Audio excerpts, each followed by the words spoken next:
This is the Defenders podcast on TV Podcast Industries, and we're talking about the Loki finale, Season 2, Episode 6, Glorious Purpose. But by then, cat was out of the bag. A couple hunters died. All because that one hunter, he lost sight of the big picture.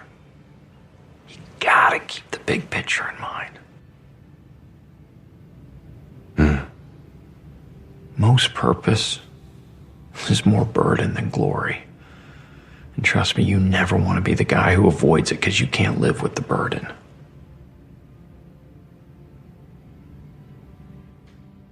How do you live with it?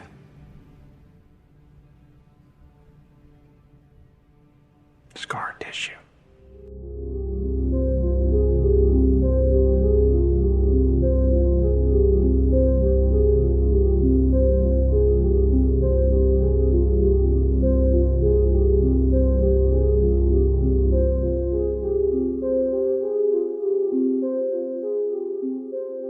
Welcome back, fellow Defenders, to the Defenders podcast on TV Podcast Industries, where our glorious purpose is to bring you our thoughts and theories of the finale of Loki Season 2, Episode 6, aptly titled Glorious Purpose. I'm one of your hosts, John. I'm your other host, Derek. It is quite aptly titled, and I only remembered today when I was putting together my notes that this was the same name as the first episode of Loki Season 1, so entirely coming full circle, or Robert Rossing it. Yes, bookending. Yes, the show that's eating its own tail. It certainly is. Yeah. But gloriously, it did redeem itself massively for me. Yeah. So good stuff, Loki.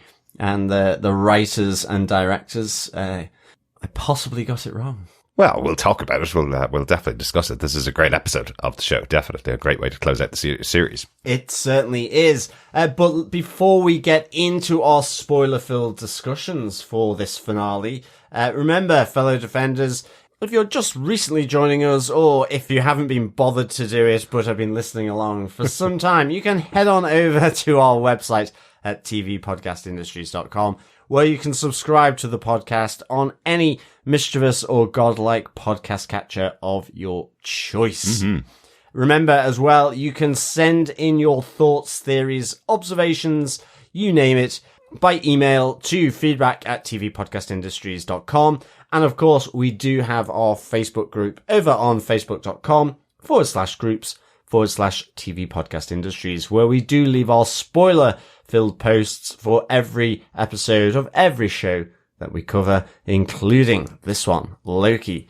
Although a little late, I guess, in the day Yes. to be saying that. But nonetheless, always good to know, fellow Defenders. Absolutely, and those are the best ways to contact us. If you ever want to contact us in the future, we do get some emails in after we finished off our podcasts on shows. The one thing we won't be talking about in this episode is whether there's a connection to The Marvels, the latest MCU movie that also came out this weekend. We're going to reserve that for our discussion about the movie. It is great fun, though. We went to see it yesterday. Yeah. A good laugh of an MCU movie. It certainly was. Yeah. Very unexpected. I actually really enjoyed the fast pace of it, to be honest. Yeah, it is fast. Yeah, it's about an hour and a half, just over an hour and a half. Took me back to 80s movies where there was no messing around, straight in, get your toes and head wet all at the same time. Absolutely. Yeah, really good. Yeah, even include a good montage as well. What 80s movie didn't have a montage? Absolutely. Anyway, we will be talking about that on our next episode. So if you want to get in your thoughts about the Marvels, email us to feedback@tvpodcastindustries.com or pop on over to the Facebook group. There is a spoiler post for that as well. There. Good stuff. Derek, let's get into this discussion. Who gave us what, where, when, and why? Well, the show was created, of course, for TV by Michael Waldron. This episode, once again, written by Eric Martin and, of course, directed by the wonderful Justin Benson and Aaron Moorhead, who we mentioned earlier on this season. In case you missed it, they've been brought on board as directors for the brand new Daredevil Born Again remaster, redux, redone show. Everything. Everything show that's coming up hopefully in late 2024 going into 2025. So other big news this week, actually, John, since I didn't mention it, Marvel have moved every movie out of 2024 now because the writer strikes and the actor strikes. They had been delayed by a few months. Filming had stopped on the new Captain America movie back in June when the writer strike started, and now they've moved all of those movies out into 2025. So the only Marvel movie coming out next year is Deadpool 3, the first Deadpool movie in the MCU. I know that sounds weird, but that is the first and only Marvel movie coming out next year. Wow. Gosh, it really does, and hence the power of strikes. It does move production back, doesn't it? Absolutely. And of course, that strike is now complete. It is over. Yes. I guess never say this is the last offer we're going to give. I think I heard that at least 3 times off the studios. So silly.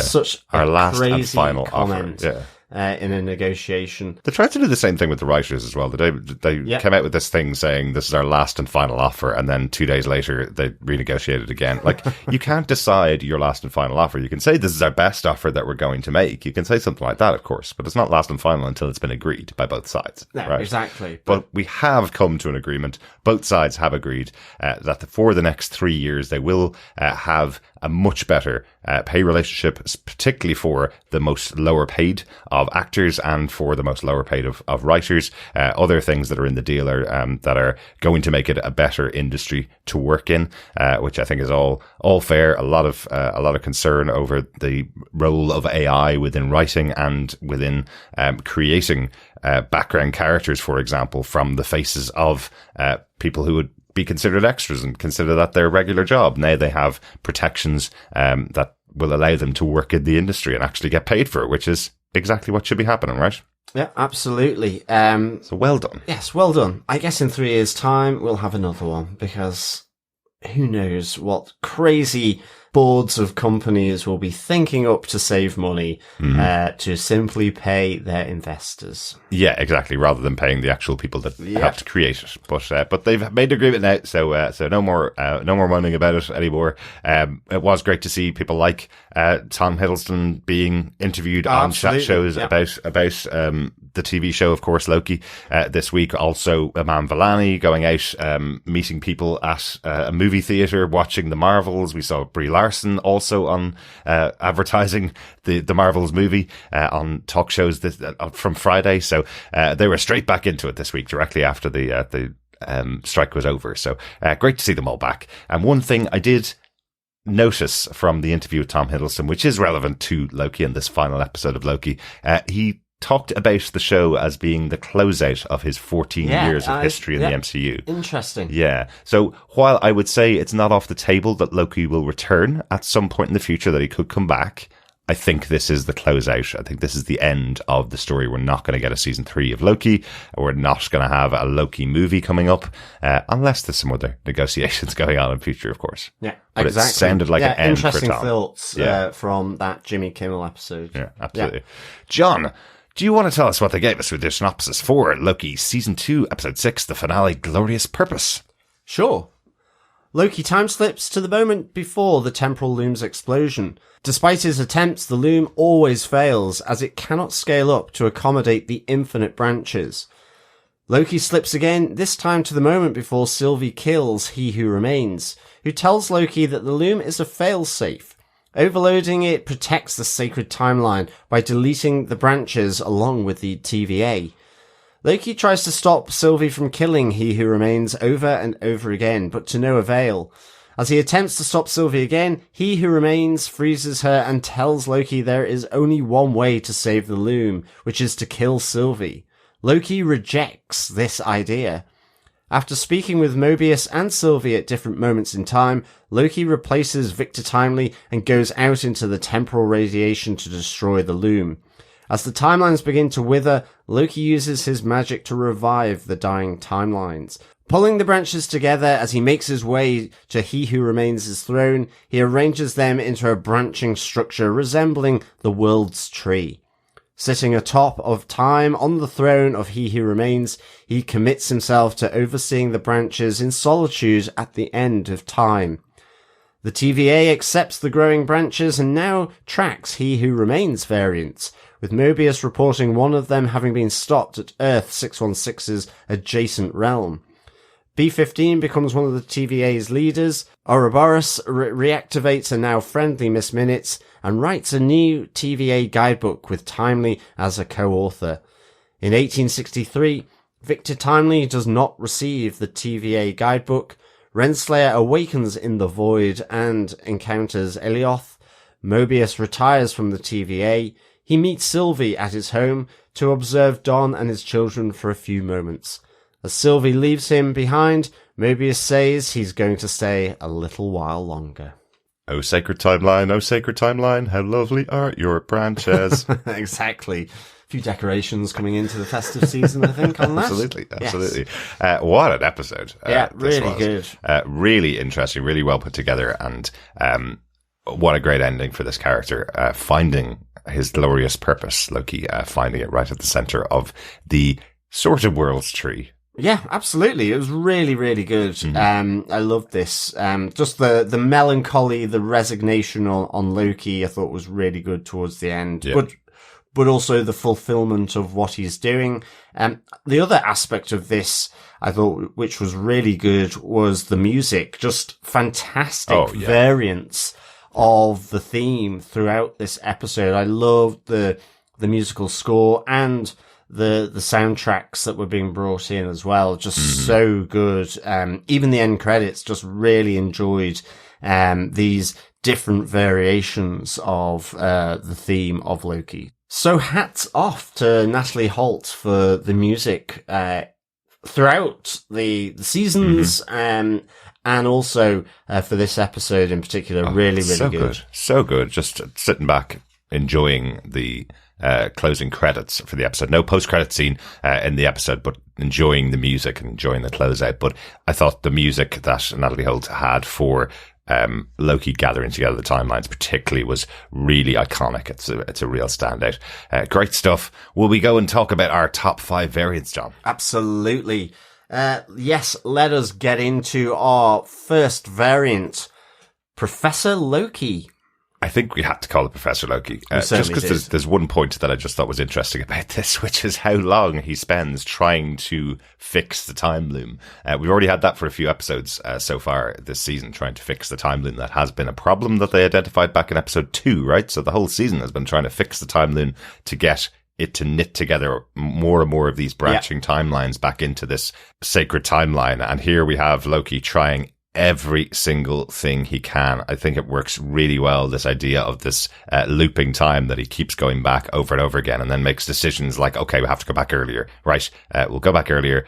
What things need to change here to make this timeline even shorter? And no matter what he does, Timely spaghettifies effectively. Well, that's it. It reminded me of a Fatboy Slim track, Eat, Sleep, Spaghetti, Repeat, in this case. Yes. But yeah, trying to do it faster and faster, just these iterations. It actually reminded me at some points where Loki is where he's saying, right, get in, get out, get suited up, down the gangway, load the multiplier, hit the green button, and get back. It reminded me of Shaun of the Dead. Oh, very good. Yeah. We'll be back in time at the Winchester for a nice pint kind of thing. Yeah. In this case, he ends up on his golden throne at the end of time. But it really reminded just the intonation of how he was trying to sort of corral his team to get this done faster and faster and faster.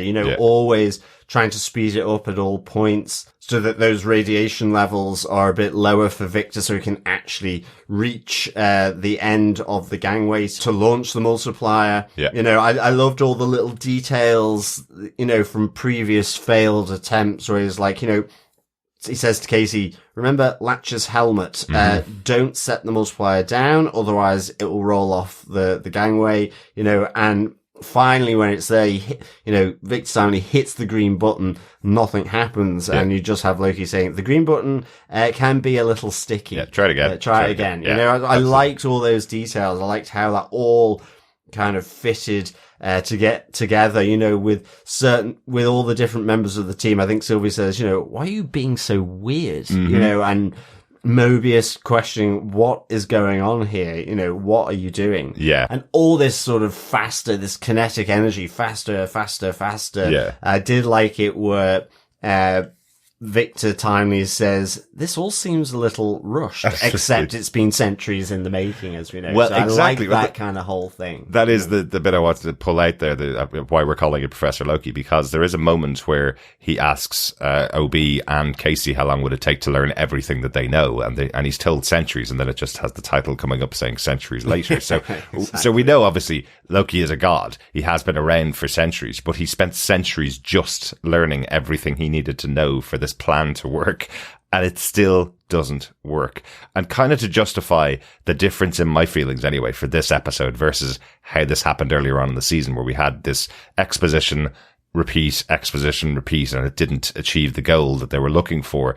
This time, I think it was just so much better written and shown on screen when things fail. The way the build-up works. Yeah, exactly. You're expecting it to happen this time. Finally, Timely's got to the position he needs to be in. He pushes the button and things still go bad. I think the way it was actually delivered on screen just worked so much better than how it had been done earlier on in the season. So while it's the same outcome, it's actually in the execution on this episode. Yeah, it was really good. So much better. Yeah, it was superb. Really, really good. And ultimately fails. And the explanation we get from Victor Timely is this scaling issue, because the timelines are just branching at an infinite rate. So you're getting infinite different branches coming through. And so this loom can never be big enough to accommodate and deal and cope with all these timelines to be woven into the sacred timeline.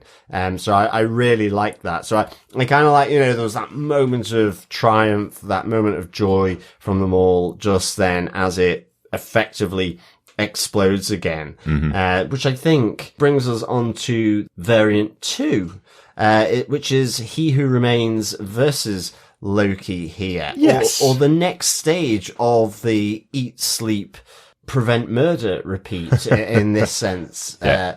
A different time loop. Yeah, a different time loop. Yeah. Which was really interesting as well. I will say, after watching this episode again, and I did watch season 1 twice, after we'd finished our podcasts about it years ago. I have watched it a couple of times since. And one thing that really strikes me is Jonathan Majors as He Who Remains is so compelling on screen. Victor Timely's fine. He's a good character. He's interesting. He's different to He Who Remains. He's different to Kang. But He Who Remains on screen, this Jonathan Majors character, the first version of this Kang variant that we saw, is definitely my favorite.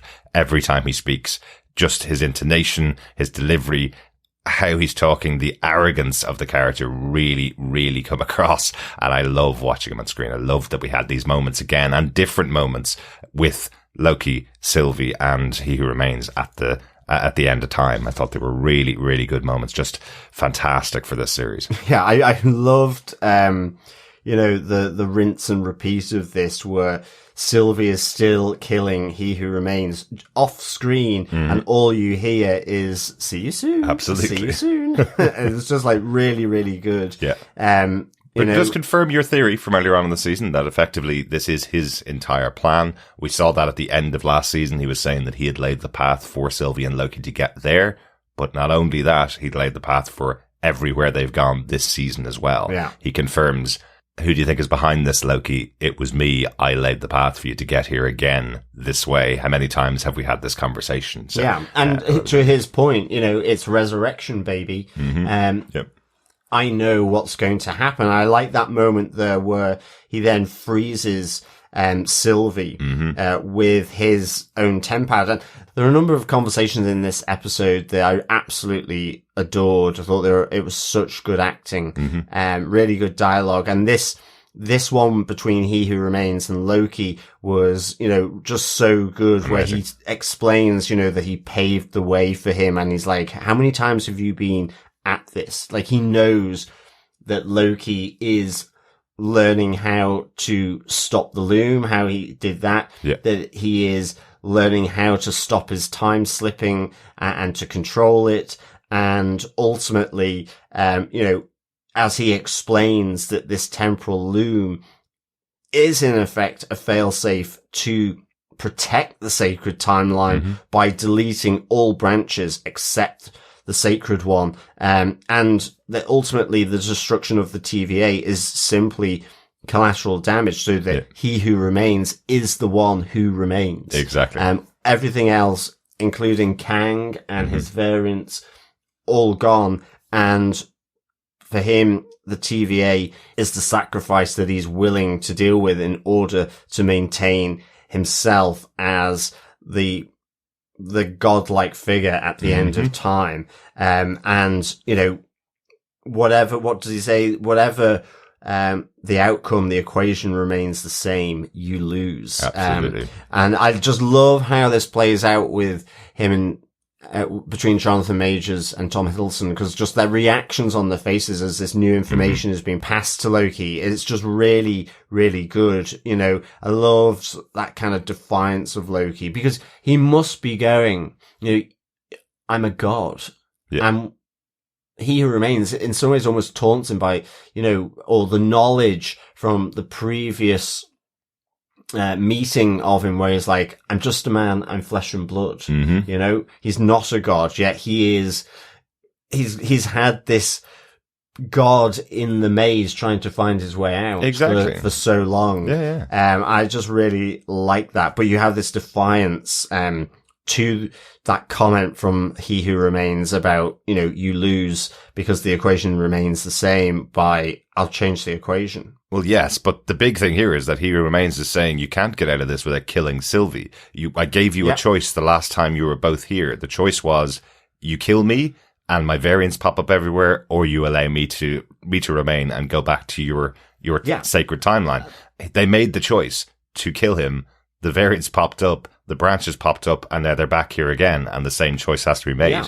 And he's telling him, you have to make the other choice now. You have to kill Sylvie so she doesn't kill me. But the other conundrum that he also leaves Loki with is, the loom prevents a brutal multiversal war that will kill all of us. Break the loom, that happens. Yes. The loom stays in place. There is at least the sacred timeline, but no one has free will, and I really like, how that sort of plays out, because this conundrum that there's kill Sylvie or not, keep the loom, going or not, because otherwise you have a multiversal war or not, free will or not, all these different things, playing, on, Loki's mind in terms of what to do. And all the time He Who Remains saying, kill her and we can protect what we can. Yeah. I thought it was really, really good. Absolutely. And Loki uncharacteristically makes his big change here to his character, something that he would never have done in the past. He goes and consults with his friends. Even though Mobius doesn't know he's Loki's best friend, he goes back to the time theater that he was interrogated in by Mobius in the first episode of season 1. He goes back there, sits with Mobius, has a discussion with him to find out all the information he possibly can about the TVA to help him make this decision, and about life itself, how the timeline works, so that he can make this decision. This to me was a great scene. Another great one, and this was one of the others. This is the second scene with just two characters in, which I just really thought was phenomenal. And I think here Owen Wilson in his delivery was superb, and just brilliant. The look on Loki's face, I really absolutely enjoyed this, with this story of killing a variant at the Black Sea, and these two people, and we see the two hunters, one stuttered, which is Mobius, the other had to then prune this 8-year-old, because that's why he stutters, because the variant was 8 years old, playing with his brother on the dock, jumping into the sea. But it's Renslayer who prunes him. And, I kind of really liked how he kind of turns that, where, that's my purpose. Most purpose is more of a burden than glory. This kind of influence. And I think this is the critical influence from Mobius as to, Loki making that choice to be the one holding everything together at the end of time, is that his glorious purpose is the burden, and it's, you know, you have to be able to live with the burden.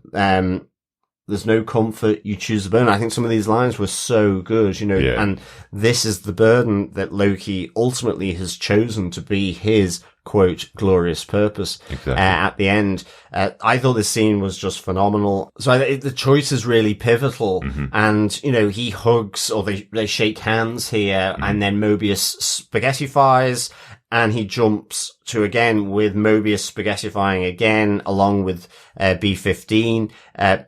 But he then speaks to Sylvie outside of time, at AD Doug's workshop, in a sense. That's where they're spaghettifying. Yeah. He's able to stop time, where he tells her everything. And this is the third scene that I just thought was so good, because I love Sylvie's, you know, she's not going to pander and say, okay, well, kill me. She still has this integrity to say, I'm not going to give you my blessing to say you can kill me at another point in time. And, you know, look here.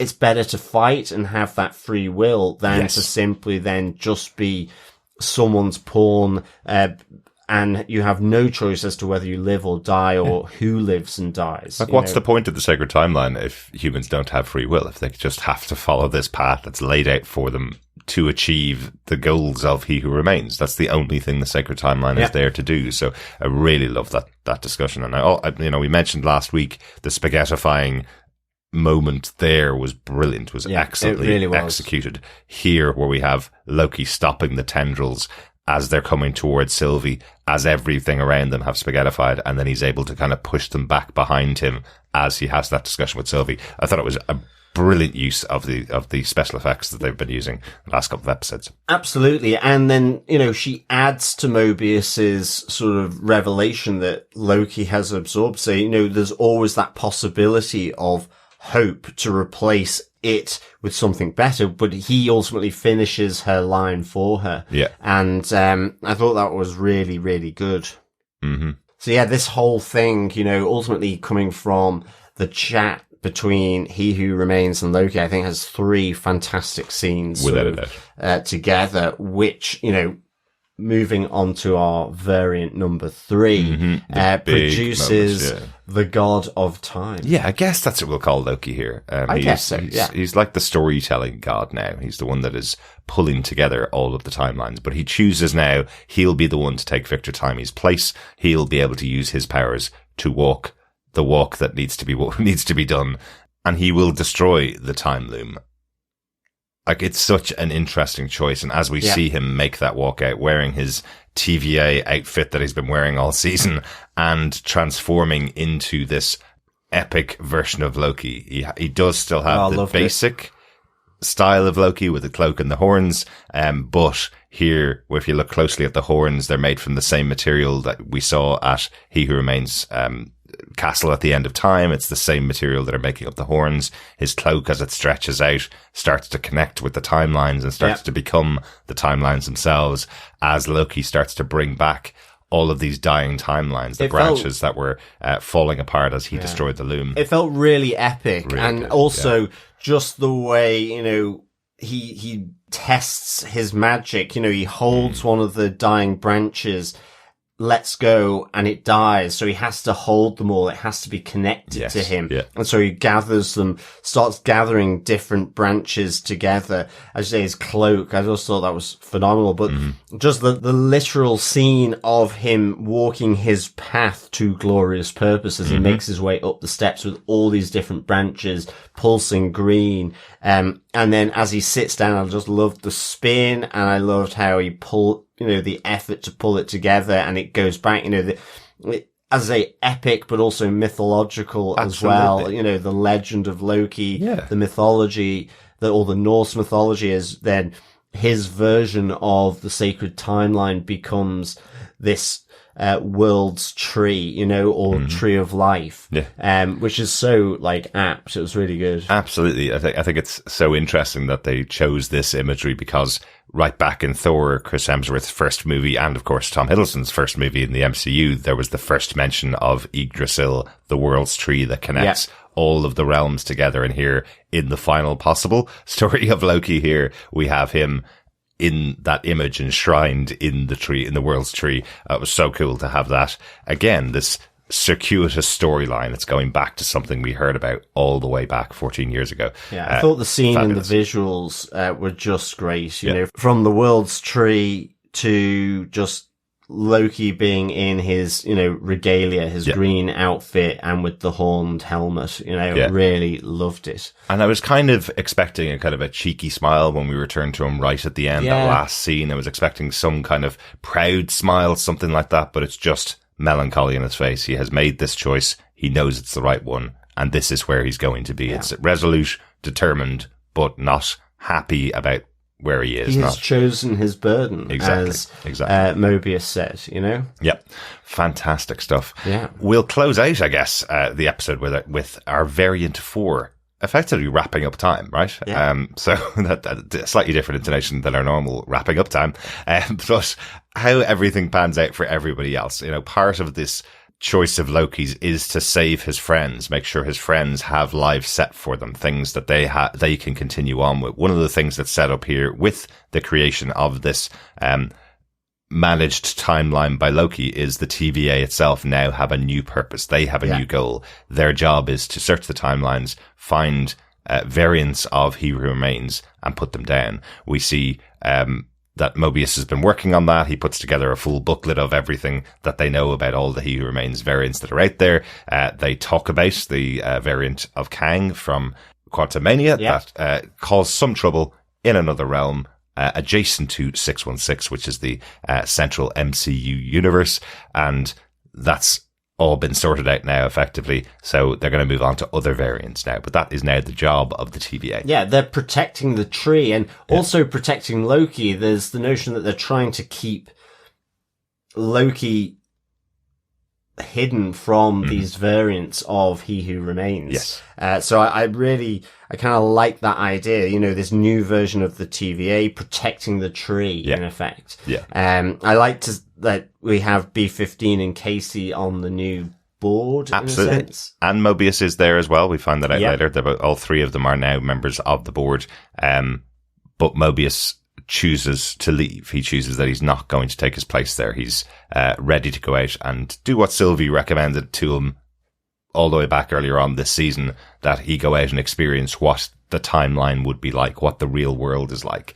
Really like the conversation between Mobius and B-15 where he's saying to her, I want to find out what it is that we've been protecting all this time. Exactly. He still doesn't have any memory of Don, the person that was taken from the timeline, or whoever that was from the timeline. He doesn't have those memories, but he knows it's time for him to go out and experience what is happening outside of the TVA. So I thought it was a great way to finish off his character arc as well, letting him go and see this father and his kids, Don and his two children, that Loki had met up with, so he can see how their lives work out. And I just really liked his reaction to seeing this suburban home with a father and two kids and going, it's the nicest home on the street.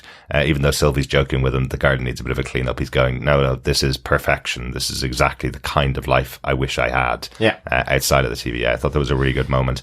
And as he says to her, she's walking away and he just says, I'm going to stay for a while and watch this. I don't think Mobius is going to stay there. I think he will find his own life somewhere out there in the timelines. But, definitely. But this moment where he's just going to watch on about what life he could have had. It does leave an opening for him to go back. Absolutely. To the TVA. The seat will always be there for him, I think B-15 says, if you ever want to come back. But I think he's made his choice now that he wants to live out a life somewhere on a timeline. Yeah, definitely.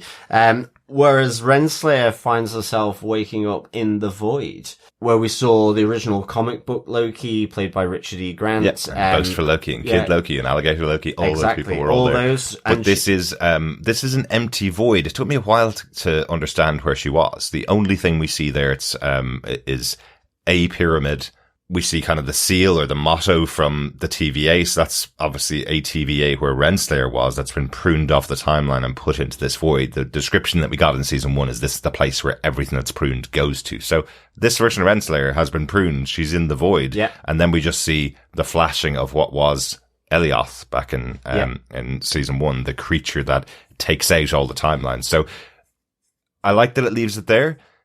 In season 1, when we met all of the Lokis, Tom Hiddleston's Loki asks them all, why is there so many Lokis here? And they go, because we make plans and we survive. They're the only creatures that survive in the void. So is Renslayer up to the task? Can she survive and get away from Elioth? Yeah. I presume so. Yeah, absolutely. Yeah. Potentially. But I do wonder what the pyramid is. Yeah. Is that another variant of He Who Remains? Is that, we saw variants that are Egyptian. An Egyptian variant of He Who Remains, so it could be that. And in the comics, that's one of the most well-known versions of Kang is an Egyptian version. So interestingly, when it first came up, and you saw her lying on the grass, seeing one of the pyramids, I was there going, "Oh, that looks like the void from the first season," but just the purple light, because it's so kind of reminiscent of Kang. Yeah, I was like, "Oh, is this a version or a variant of Kang that's come to help her from the void, or is it Alioth?" So I guess at the moment it's Alioth. I think so. Yeah, I think so, because you kind of do hear a noise. Yeah. But for a moment I was thinking, oh, she's going to team up with Kang here, or one of his variants.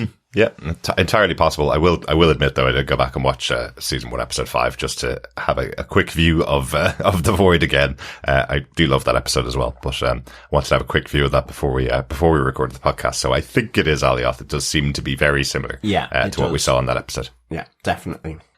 But we should also mention we do get a wrap up on OB. OB writes a second bestseller. He writes volume 2 of the TVA handbook. It does give credit to Victor Timely, even though we actually see the Victor Timely that we've been following this whole season not getting the TVA handbook. We see him still making the candles.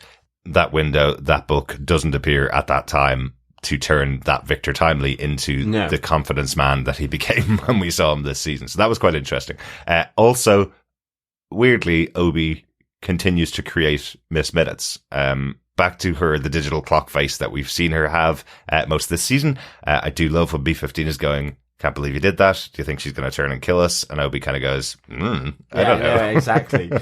Actually, there was a moment as well where Loki is trying to speed up the destruction of the time loom with the multiplier, where he goes back, where you have Renslayer and Miss Minutes. And Brad and Timely all in the same room, yeah. Yeah, all in the same room. Yeah. I just love the reaction of Miss Minutes, where she looks like a startled cat, sort of going, what have I done?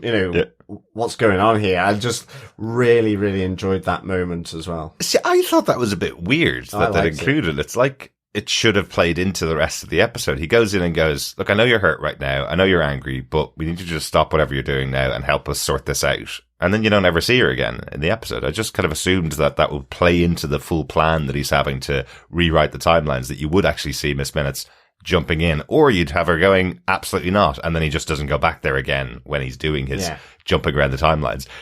It was good to see Miss Minutes in the episode. Of course, she's been an interesting character all season. And maybe the whole point of it was for him to highlight that the reason why she's doing everything she's doing is because she's been hurt by Timely, or by He Who Remains. So I wonder if that was the reason it was in there. But it just seemed odd to only have those couple of seconds with them. Also, we don't get to go back to Brad and find out what happened to him on the timeline. No, we don't, do we? Yeah. Interesting. He was pruned, of course, by Sylvie, so I guess he is dead. There was no continuation of his story. No.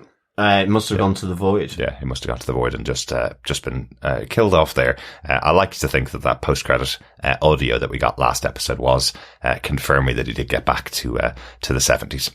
And continue to make movies and video games. Let's hope. Anything else about the episode, John, that we should be commenting on or talking about? No notes from me for this one. I think covered everything I wanted to. Right then. Well, Derek, do you defend season 2, episode 6 of Loki, Glorious Purpose? I absolutely do. There's been some ups and downs this season, some episodes better than other episodes, but this is top quality. I love the circuitous nature of this episode, where it's coming from all the way back, references to the first Thor movie, references to season 1, and going all the way through. You know, it's circling all the way back to that conversation at the end of season 1, which we loved. That whole moment with He Who Remains, Sylvie and Loki, a whole episode of dialogue between those three characters, and returning to it for the finale of this show could have felt spectacularly, but it plays out so well. Loki finally finding his glorious purpose, the thing he's been searching for his whole life, seemingly. Him also finding his found family, this group of people in the TVA, and giving them a new life, a new place where they all belong. Just thought it was a great ending for the character. And I'm happy to end it there with Loki season 2. I'm happy that that's a great arc for Loki, and that should be the way his story ends. I think Tom Hiddleston's wonderful. If they bring him back in the future for a few scenes here and there, I think that would be great. But I'm happy that that's how they've written this story to close it out with the second season of Loki. I don't expect that we'll see a third season of Loki. Certainly not one playing out like this, the way this story played out, because I think it's been told to completion in this season. I think that's it. I think that's all you can do with this timeline TVA stories with He Who Remains and Loki. I think that's it. They're done. Yeah, definitely. Yeah. Definitely. So, but a happy ending for me. Really enjoyed that close out for the season. How about yourself, John? Do you defend Loki season 2, episode 6? Yeah, I do defend this. I give it 4.5 trees of life out of 5. I think this rejuvenated the season for me. I thought it was a spectacular episode. I loved how it kind of came full circle within itself for season 2 and also for Loki. Yeah. It was just a really great, fast-paced episode, which had, I thought, 3 really big scenes between Loki and He Who Remains, Mobius and Sylvie, that really felt like the heart and soul of this episode. I loved the whole kind of that montage of trying to go faster and faster, learn the engineering, the science to try and fix the loom, only to be told that you can't do that. And actually this loom, its true purpose has been hidden by He Who Remains. Interesting, you get He Who Remains kind of, in a sense,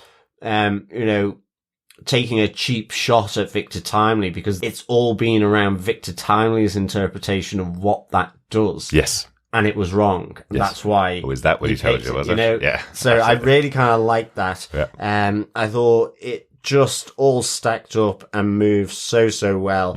And to have effectively, Loki at the end, in a sense, sacrificing his life for his friends to, he's finally chosen the burden that will be his glorious purpose, and he knows what God he needs to be, this God of time. And I just thought the imagery was great with the world's tree. I thought the music was fantastic. As I say, it felt epic and poetic for Loki. Absolutely. Certainly in these moments where he does step onto that gangway to destroy the temporal loom, and to finally reweave all these disparate branches and timelines together into this world's tree. For me, 4.5 trees of life out of 5. Great metaphor as well, I think. Absolutely. Huge well done to Eric Martin and to Benson and Moorhead as the directors of this episode, and they wrote and directed most of the episodes this season. So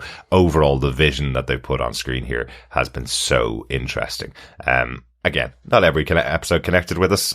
We probably had more arguments about what was a good episode and what wasn't this season, with us being on different sides of it. But this is absolutely brilliant as an ending for the arc. Great job. Well done to everybody involved in the show. So good stuff. I think we got lots of feedback from our fellow defenders on the finale, John. Let's kick it off with Coffee and Vodka. Yes. Coffee and Vodka says, greetings, fellow conundrum-correcting defenders. Genius. They had 3 major issues to contend with, pun intended, and dealt with them with a fantastic blend of science fiction and mythic poetry. They had to deal with the nature and management of time and how the TVA would or could continue to exist to handle it for the show. Basically, how does one make a textbook entertaining? They had somehow to tie up in a neat bow the mess that was the MCU Phase 4 to create a clean transition into Phases 5 and 6, an industrial loom, if you will, and they again somehow had to replace a linchpin actor who had become a potential PR nightmare. They managed all three, turning the time loom into Yggdrasil, the tree of life, with Loki at the center of all space-time creation, whilst hunting down and eliminating all those pesky Kang variants off-screen. It even brought about the side benefit of tossing Ant-Man Quantumania into the Nevermind bin. An expensive Nevermind bin, nonetheless. Coffee and Vodka continues. Interspersed within all of this were fantastic performances, decent writing, and stunning visuals. It wasn't perfect. The course corrections were way too easily identifiable, but where it shined brilliantly. OB, Mobius, Sylvie, and the rest all had their moments. The best for me, however, was the transition of Loki from mythical venom receptacle or spoiled, insecure trickster to godhead. In short, even better than season 1. 5 Kangs for the memories, temporal transitions, and realised glorious purposes out of 5. Peace and take care. Coffee and Vodka. Kangs for the memories. Love a coffee and vodka. Great stuff. Yeah, totally agree with your assessment there. A Coffee and Vodka. There's some really, really brilliant moments, some great moments of writing, great moments of acting. Just some great characterization and some really good poetic choices at the end of the season that we have here.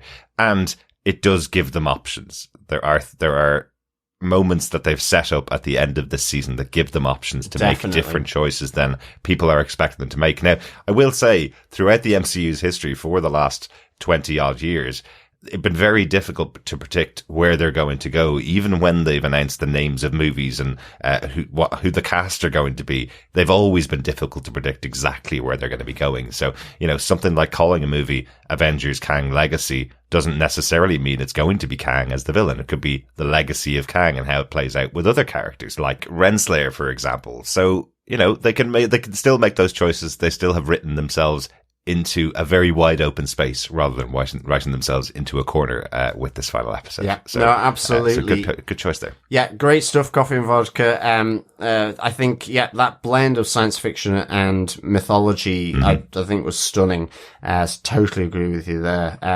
Great stuff. Absolutely. We also got an email in from Victor Timely Von Doom, who says, "Greetings, fellow variants. Wow, talk about Groundhog Day on steroids. All in all, I felt this finale was bittersweet and we are left with a lot of questions. For example, did Loki just make himself an Yggdrasil? Could Kang or even Ravonna Renslayer return and kick Loki off his throne? Perhaps things will be addressed in future films and shows. Looking forward to TVPI podcast and feedback. Excelsior, Victor Timely Von Doom." Well, I guess that's the way the MCU rolls, isn't it, Victor? There's always going to be things that they can pick up, can move on with in the future. Yeah. But for right now, if you left Loki in this position for the next 1,000 years, that is his glorious purpose. So they may never return to Loki. They may never have to come back to those questions, but they are there in case somebody wants to pick it up in the future. Yeah, absolutely. Great. Thanks, Victor Timely Von Doom, for the feedback as always. Good stuff. We also got some Facebook feedback as well. First up, Heather Wallace, who says, "Time loop. I do enjoy a time loop episode. Agents of S.H.I.E.L.D. had a great one. Seeing Loki take charge was brilliant, and I need an audio recording of Tom Hiddleston saying, 'You're being so brave,' to reassure me in any crisis." What a journey this character has been on, from the jealous trickster brother to the calm and steadfast being holding the threads of the universe together. For those keeping count, there was one Loki hair flick, but it was quite half-hearted.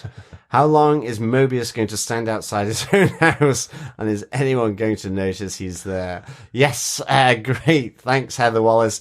I guess his 2 kids are going to be looking out the window saying, Dad, there's that crazy guy just staring at the house. I mean, I guess it's a bit like Halloween in the end. Michael Myers standing outside there. It will turn into Michael Myers. Either that or one of the neighbours is going, "Did Dom buy a suit?" Why is Don wearing a suit? Is he getting a new job? Is he going for an interview? Has he got a twin brother?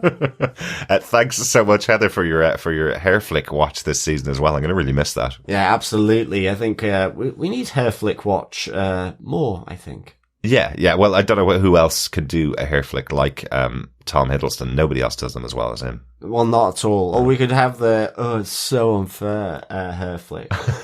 So that's in the Young Avengers in the future or something. Exactly. I wonder if there's a character like that coming up. Oh, God, Mum, it's so unfair. Flick the goth hairdo. Yeah, exactly. Thanks so much, Heather. Yeah, thanks, Heather. Also over on Facebook, Donald Dennis says, it's Groundhog Day. At one point, all I could think was how divisive the talking at the end of time finale was for season 1 and how they were just doing it again to poke at all the folks who complained. It was brilliant. I don't really feel the effects were up to making the operatic ending of Loki grabbing all the timelines and making it majestic, but then they may not have been possible with a limitless budget and time. It was great to see Obi's book get a second edition, also destined to be a bestseller. I liked the season and I'm glad I got to binge all the episodes a few days before the final episode dropped. I think that really helped the viewing experience in this instance. It feels like this was written to be the end of the TVA arc and that any future TVA or Loki stories will be substantially different. Interesting. Thanks, Donald. Yeah, I think certainly the TVA as we have known it through most of Loki, yes, it is gone. But I did like the kind of new version of the TVA here. Yeah. And I think, that would be interesting to see if that will come into any future properties within Marvel. I mean, in some respects, I guess it has to. But it depends how they are taking the Kang legacy, and the Avengers, how that is going to play out ultimately. I think I'd love to see a moment in one of the future MCU movies where we have a Kang variant and a time door opens behind them and one of the new TVA tries to prune him from the timeline and is taken out by Kang. Something like that. I think that would be really interesting just to have a moment where one of the Minutemen arrives I think so. behind him. I kind of just want to see the geeks and nerds actually save the world. Absolutely. Within the MCU. In the end, it's a load of administrators in the TVA that will save the day. Absolutely. Come on, Casey and Obi, you've got this. Yeah, excellent stuff. Thanks, Donald. Philippe Gurgel Florencio says, wow, I'm speechless. It's so amazing to see the god Loki back again. Tom Hiddleston's acting is out of this world. I know some people, if not most people, are getting tired of the Marvel formula recently, but I'm very cautiously optimistic after this Loki finale and the Marvels. Ooh, excellent stuff, Philippe. Yeah, completely agree. I love Tom Hiddleston's acting in this, and I loved him opposite Jonathan Majors and Owen Wilson and Sophia DiMartino as well in this episode. I thought there were some great scenes, so completely agree with you there. Yeah. Absolutely. The only thing I wish they'd changed at some point in the season was Sophia DiMartino's haircut. She did get her haircut back from season 1, of course, when they did the jump back into He Who Remains His Palace, or his castle at the end of time, because it had to be the same as season 1, but I wish they'd given her an opportunity to go to a hairdresser at some point. But she is fantastic. Loved her moments this season, and loved Tom Hiddleston as well. Thanks, Philippe. Yes, and I'm also guessing you have seen the Marvels as well. Yes, we have some feedback from Philippe for our Marvels podcast, which we'll be talking about tomorrow. So thanks so much for that, Philippe. Cassandra Liane says, my first reaction after the episode was done was, I'm not sure what I expected, but it definitely wasn't that. I loved it. The imagery towards the end was absolutely beautiful, with Loki grabbing all the timelines and it turning into Yggdrasil, but also melancholy since Loki just wanted his friends back and ends up completely alone. Thanks, Cassandra. Yeah, absolutely. It was just that great sort of aspect of, in a sense, that downbeat moment for Loki, but ultimately it's his choice. So it's actually upbeat in a sense, even though it's lonely and melancholy, as you say. But I completely agree with you. But also one of the most selfish, childish characters in the MCU has made a decision, a selfless sacrifice for his friends and for the entire timeline. And that's it. I know you said he doesn't smile or do a grin, but there's a little flicker on on his mouth. So inside, I reckon, he's elated that his friends are safe and able to do what they want as they want. There you go. You know? Yep. Absolutely. Thanks, Cassandra. Yeah, thanks, Cassandra. Mindy Megan says, I have so many questions, but the one that's eating my brain the most is, why the close-up shot on the loafers? I know it was a dramatic moment, him stepping over this... over this threshold, and I'm curious about this costume change overall and its probable comic significance, maybe connected to the later 616 reference. But was this another ad? Are we going to find out Gucci made those loafers for Loki? Loki loafers, Loki Loferson. I'm sorry. Mindy, we love that. Yeah, Mindy, that is so good. Yeah, maybe it is Gucci loafers. Gucci Loferson, yes. Yeah, exactly. I was, now you say it, yes, I hadn't really clocked just that close up of the loafers as he's kind of stepping up to claim his throne. But yes, there were quite a lot of them.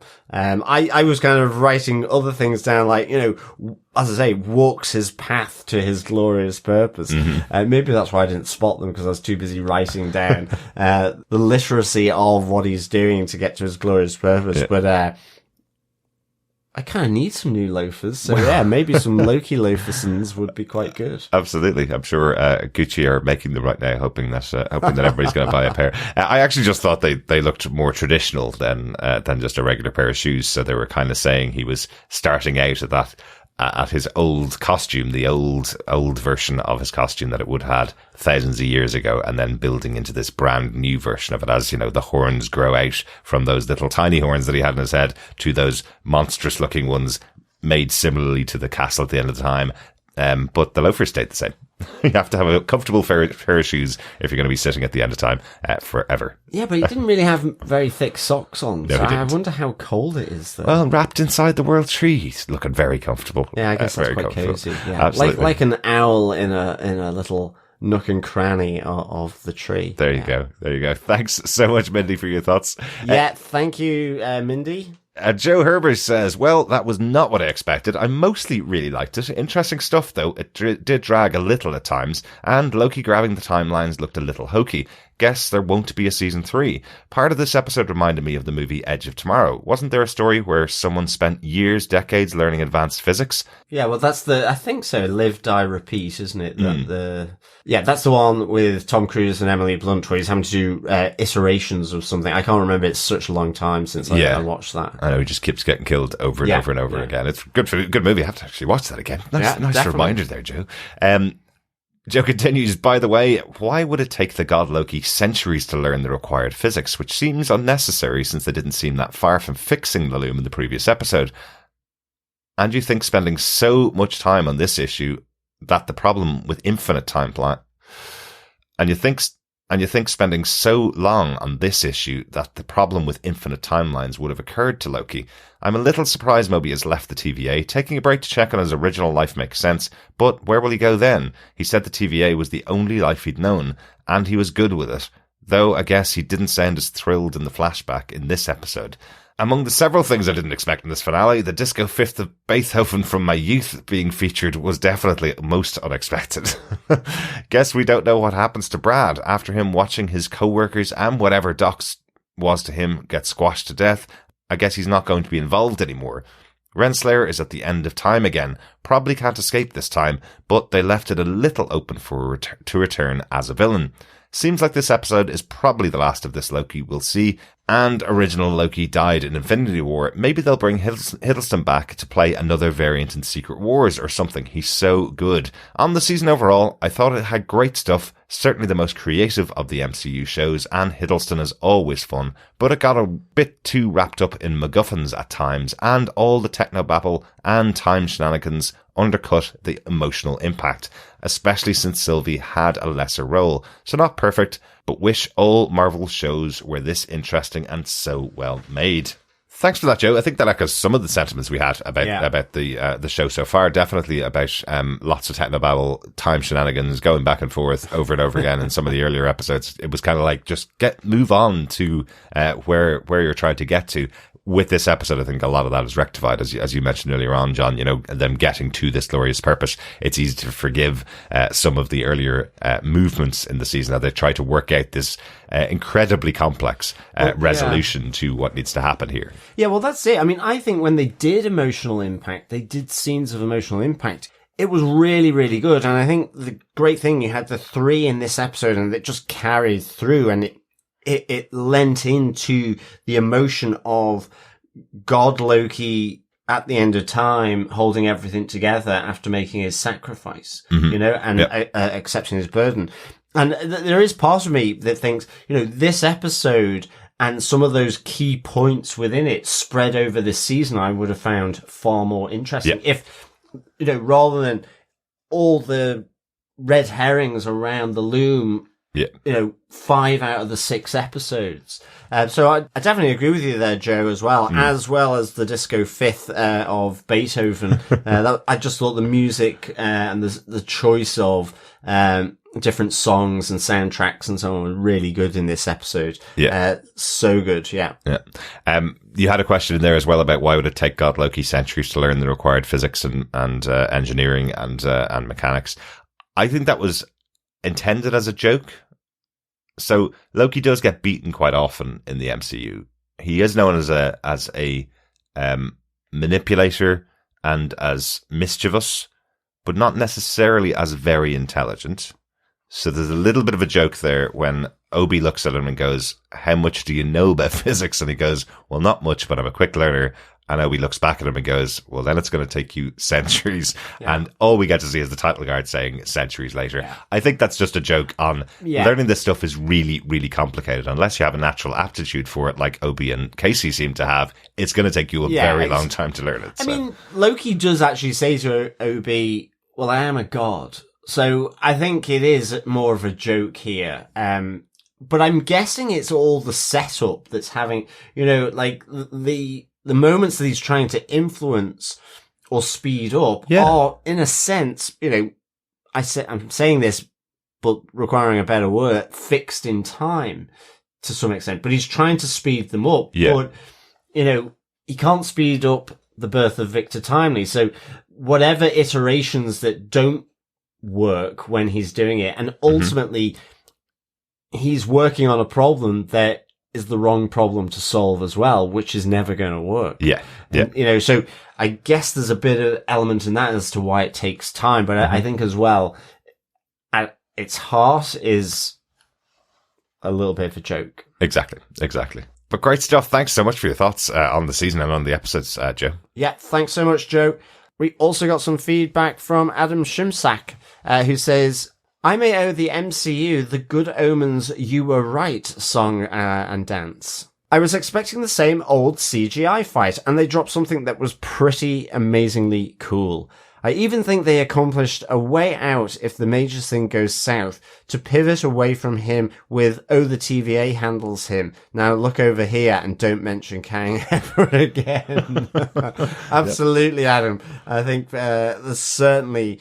I actually think they've created a number of different branches that the MCU can go down, and maybe can go down a few of them, but one being the primary one, so... Or the sacred one. Or the sacred one, exactly. And I think, like yourself, yes, I probably owe them the Good Omens song as well, because I do think it really kind of pulled it together. It's not to discount maybe some of the, technobabble and slow pacing around and red herrings thrown in there. But I think you're right. This was a really amazing ending. And so, I think the Good Omens song is required. Well, as you ask and you shall receive. And for those of you who haven't seen the Good Omens TV show, this is one that we use every time that we get something wrong. You were right. You were right. I was wrong. You were right. David Tennant's apology dance from Good Omens Season 2. Always worth it. Absolutely. Definitely check out Good Omens as well, fellow Defenders. Absolutely. And follow on along with our podcast on TV Podcast Industries. Well, there we go. Yes. Great stuff. Thanks, Adam. Yeah, thanks, Adam. Sandy Rescindy says, so I was a little down in the season, but boy, did this finale deliver. Loki finally realized his glorious purpose. Loki has always been my favorite MCU character, and this has got to be the best character development we have ever seen. Great stuff, Sandy. Like, it really is great character development, and I think they've done such a great job establishing the character over the last 14 years, but really focusing on him in the first season and him getting this point where he has to make that choice of what is his glorious purpose, and the choice he makes here. I think it's a really good arc for the character. And as I said earlier on, I think I'm pretty happy if they close off his story here. They've left it on a great arc. Yeah. So we can have appearances by him. You know, you have your moments where you have mischievous Loki turns up to do something, and that's fine. But I don't think we're going to get a better story out of this character than what they've delivered here. No, absolutely. Yeah. If anything, he'll be a facilitator of other drivers in the MCU. Exactly. Plus, the interesting thing learned from Jimmy Kimmel, you know, he started out this when he was 29. Mm-hmm. He's now like 42. Yeah. So, you know, only 35 years younger than me, or at least he looks 35 years younger than me. So, you know, I guess this character has been there now with us for a while, and I totally agree. You know, this is great, a great arc and development for Loki. So, absolutely. Yeah, good stuff. Thanks, Sandy. Finally, let's go to Richard Blaze for the final word on Loki Season 2. Richard says, thoroughly enjoyed this episode. Love a good Groundhog ripoff. For me, the Loki story is done now, and whilst I'd like to see more of him, I think any further seasons would just be repeating what's done before. A fitting end to a great show. Good thoughts there, Richard. Yeah, I mean, totally. I would certainly agree with you. I'd love to see him more, but I think the adage with Loki now, if he is even going to come back into the MCU, is little is more. Yeah, you know, he can come back as a supporting character, but they don't need to have a central story with him now. He's told a great story here. I'd love to see him consulted on something or brought in for a big moment in the future, but I don't think he needs to join the Avengers or anything like that in the future. Great stuff. Thanks so much, Richard, and thanks everybody for all your feedback that you've been sending in to us throughout this season of Loki. It's always been great kind of checking in with the wonderful fellow defenders to find out their thoughts and feelings. Interestingly, Donald Dennis was mentioning there that he was able to binge the series, and that worked really well for him. We can say it now. We said it earlier on in the season as well, but we did binge the first 4 episodes of the show, and I actually thought it didn't work as well binging 4 back to back there. I kind of thought it wasn't. Those first 3 particularly back to back, I was kind of waiting for the story to kick in. So I don't know why maybe stretching that out could have been better. I don't know why studios ultimately in the end do that for reviewers, because then you get season reviews based on 4 episodes rather than the full season, which in this case, you know, I think could give a very different review than if you're, you know, reviewing 6 versus 4 episodes. Yeah. I mean, for me, I know reviewers now are up the walls, probably reviewing X, Y, Z. There's so much content, but I think just give them 1 episode. 1 episode a week. Literally 1 episode a week in advance, so they can go along with it. And if they don't want to do that, so be it. Yeah. Review it at the end of the series after all 6 episodes have been released. Yeah, exactly. Absolutely. But I'm really happy that we get episodes in advance. But yeah, it would be great if people were reviewing either the entire series or 1 episode at a time, rather than reviewing an entire series based on 3 or 4 of the episodes. Definitely. Good stuff. Thanks, Richard. And thank you so much for all the feedback over season 2 of Loki. And of course, for this episode, it's really, as always, great to get your feedback. We're continuing our coverage of a very different comic book universe with our chats about Invincible Season 2 over on Prime Video. And of course, we will be back in the MCU very shortly with The Marvels featuring Captain Marvel, Ms. Marvel, Photon, and of course Nick Fury, which opened this weekend on Friday, the 10th of November. Yes, hoping to record that tomorrow. It should be out later on this week. So get your thoughts into us if you have a chance. Email us into feedback@tvpodcastindustries.com or pop on over to our Facebook group at facebook.com/groups/tvpodcastindustries. You can catch up there on anything that we're covering. We should have spoiler post for everything, and we usually announce in advance of all the shows that we're going to be covering, because there's still lots of stuff to come later on this year as well. Absolutely. And with all that lots of stuff, remember, fellow Defenders, please share the podcast, because sharing the podcast is, of course, sharing the love. Absolutely. Thanks so much for joining us. Talk to you again next time. Yeah, thank you so much, fellow Defenders. Speak soon when we discuss the Marvels. In the meantime, and until then, keep watching, keep listening, and, of course, keep defending. Bye. Bye.